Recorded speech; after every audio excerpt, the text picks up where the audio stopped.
शांति देवी के 4 बेटे और 4 बहुएं थीं। पहली और दूसरे नंबर की बहू गरीब खानदान से आई थी और तीसरे और चौथे नंबर की बहू अमीर खानदान से थी।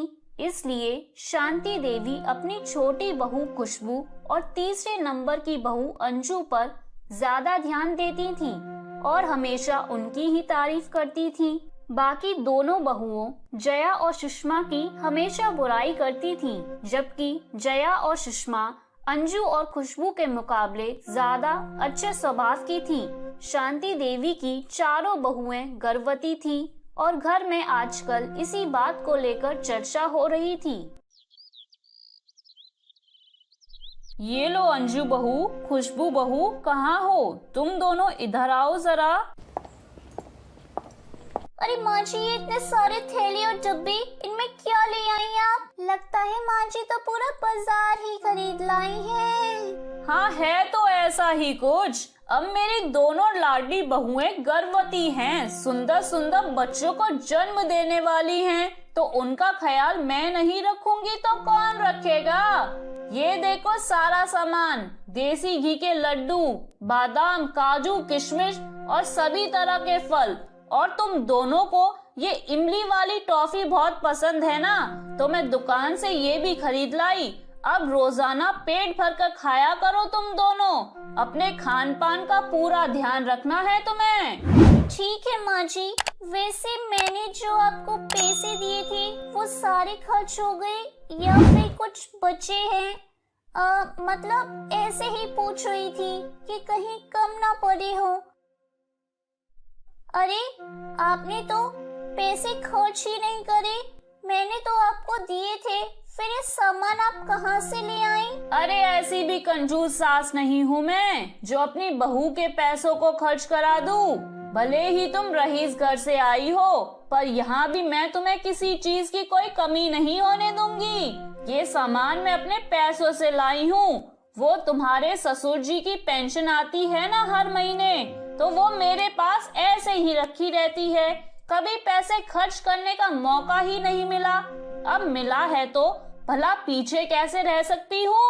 सचमुच हमारी सासू माँ कितनी अच्छी है ना दीदी। जया ओ जया, सुषमा, कहाँ हो तुम दोनों?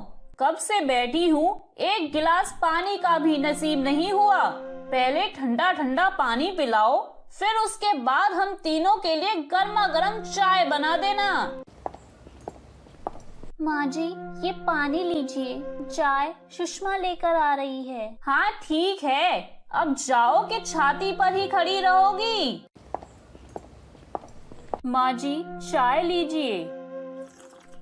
अरे कितनी बार कहा है, दूध में पत्ती लगाया करो, पानी में पत्ती नहीं। मेरी दोनों बहुओं को ताकत वाली चीजों की बहुत जरूरत है और तुम ये पतली पानी वाली चाय ले आती हो। माँ जी, मैंने दूध में ही पत्ती लगाई है। माँ जी, शाम के खाने में क्या बनाना है, एक बार बता दें। माँ जी, आज ना मेरा राजमा चावल खाने का बहुत मन है और मुझे तो पनीर के पराठे खाने का मन है माँ जी। तो बस ठीक है, रात के खाने में राजमा चावल और देसी घी के पनीर के पराठे बनेंगे। जो मेरी दोनों बहुओं ने कह दिया वही बनेगा। पर माँ जी, आलू गोभी की सब्जी काट कर रखी हुई है।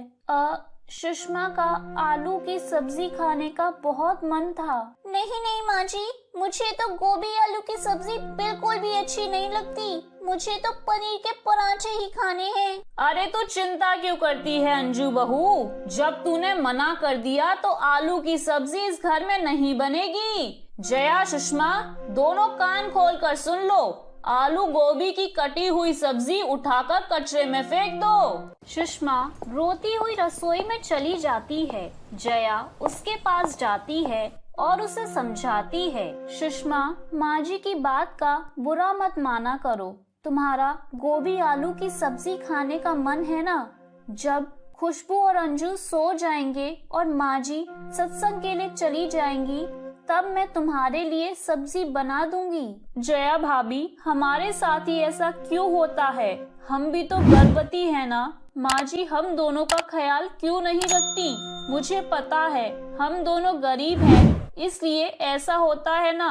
हम अंजू और खुशबू की तरह पैसे वाले घर से नहीं है ना। सुषमा की बातें सुनकर जया भी रो पड़ती है। कुछ महीने बीत जाते हैं। बहुओं की गोद भराई की रस्म होनी थी। सभी उसी की तैयारियों में लगे हुए थे।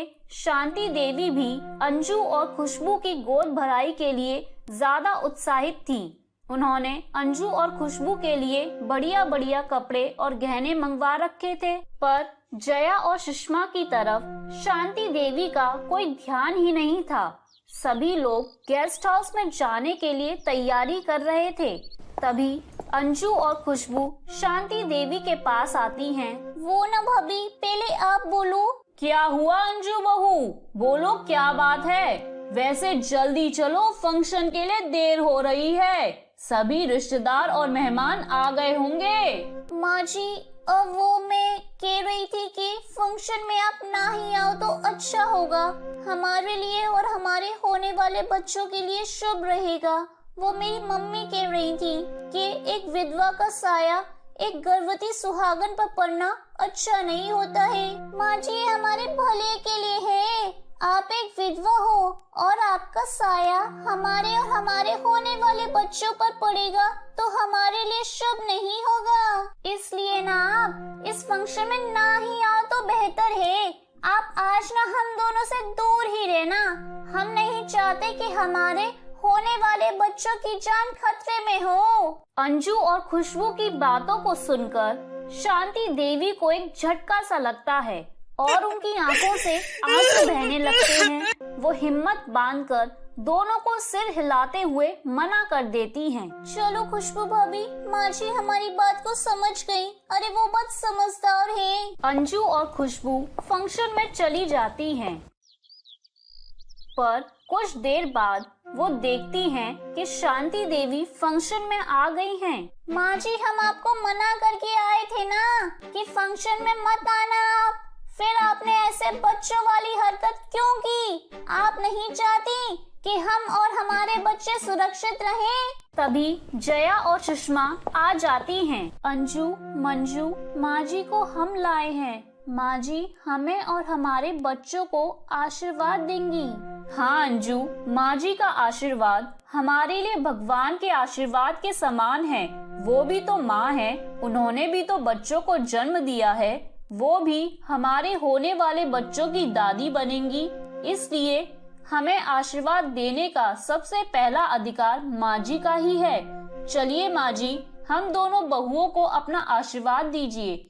हमारी गोद भराई की रस्म आपसे ही शुरू होगी। मुझे माफ कर दो सुषमा बहू, अंजू बहू, मैंने हमेशा तुम दोनों के साथ कितना बुरा व्यवहार किया। तुम दोनों ने आज मेरा कितना सम्मान किया है।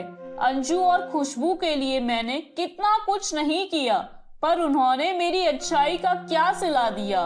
भले ही वो अच्छे घर से आई हैं, पर उनका दिल। कहते कहते शांति देवी फूट फूट कर रो पड़ती हैं। माँ जी चुप हो जाइए, अब रोना नहीं। चलिए हम सब मिलकर गोद भराई की रस्म पूरी करेंगे। शांति देवी जया और सुषमा को अपने गले से लगा लेती हैं। उस दिन से शांति देवी जया और सुषमा को बहुत प्यार करने लगी। वो चारों बहुओं में बराबर की समानता रखती थी। जिसके हिस्से का काम है उसी को करना है। ये नहीं है कि अंजू और खुशबू अमीर हैं तो उन पर ज्यादा ध्यान दें। ऐसा कुछ नहीं था। आगे भी चारों बहुओं और बहुओं के बच्चों में भी शांति देवी ने समानता रखी। ये देखकर जया और सुषमा बहुत खुश थीं। तो मेरे प्यारे दोस्तों, कैसी लगी आपको मेरी ये कहानी? मुझे कमेंट करके जरूर बताएं और इसे अपने दोस्तों के साथ शेयर करें। और हाँ दोस्तों, अगर आपने अब तक मेरे चैनल को सब्सक्राइब नहीं किया है तो जल्दी से नीचे वाला काला बटन दबाकर सब्सक्राइब कर लें। तो मिलती हूँ मैं आप सभी से फिर एक नई कहानी के साथ। तब तक के लिए आप अपना ध्यान रखें। बाय बाय दोस्तों।